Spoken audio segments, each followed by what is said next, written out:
What it is? Oh, what's up? What's up? What it is? Oh, what's up? You clicked on the link so I don't have to say live, laugh, love. Haven't you heard? It's vlogs with Jaybird. Ay, live, love, laugh. Haven't you heard? It's vlogs with Jaybird. Jaybird.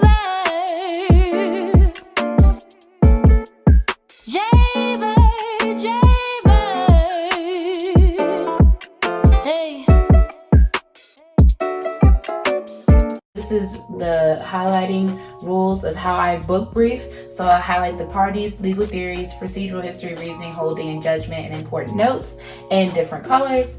But I also put little tabs of index cards as a bookmark as to where we left off. So where we left off was Osborne and McCasters, and then we're leaving off with a violation of statute. So that's where we are in torts right now.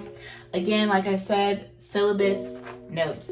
So these are our statutes that he gave to us on Twin, which is our academic platform where we receive things from our professors. And basically, I wrote notes in the statute. I've highlighted these statutes online or with a highlighter, and this just helps me keep track of everything. But because we are done with that, I'm going to put it on the side behind my syllabus, because now we have new notes for today's class.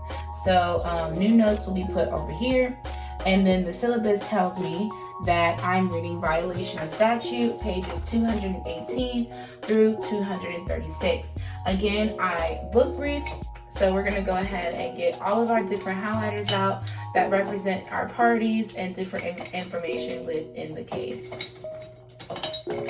My favorite highlighters are these highlighters because, one, they have a very specific tip, and they also have the clear piece inside. And with the clear piece inside, you can see what you're reading as you're highlighting, which is very nice. So this case right here is very, very short, and I figured I could read and highlight through some of these cases. Some of them apparently I've already read because I've already highlighted through them. I just don't remember them. So we're going to go ahead and read them, because just in case if I get called on, I can tell him what's going on in the case. And my professors do practice the Socratic method when they randomly call on you. Yes, it's intimidating, but you get used to it. So Osborne versus McCasters is an action for damages by M. Osborne. So here we have our color for one of our parties. And she's an administrator against the senior McCasters. This is the other party. The defendant for the death of the plaintiff's interstate, resulting from a use of poison sold without a label by the defendant's clerk in the course of his employment. Judgment for plaintiff, and the defendant appeals. So procedurally, that's why it's highlighted in orange. The trial court said that, hey, we're going with the plaintiff, and now the defendant is appealing the case over the fact that there was poison sold without a label in the defendant's clerk as an agent underneath his employment. Now, upon the record in this case, it must be taken to the facts that the defendant's clerk in his drugstore in course of employment as such sold to plaintiff's interstate a deadly poison without labeling it poison, as is required by statute. So there's a statute where it says that it's an ordinance that imposes upon any person a specific duty for the protection of the rule, benefit of others.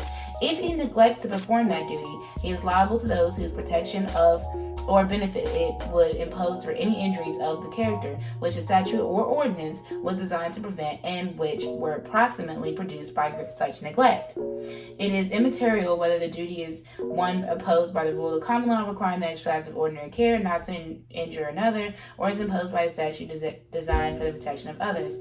In either case, the failure to perform the duty constitutes negligence and renders the party liable for injuries resulting from it. The only difference is that in one case, the measure of legal duty is to be determined upon common law principles, while in the other, the statute fixes it, so that the violation of the statute constitutes conclusive evidence of negligence, or in other words, negligence per se.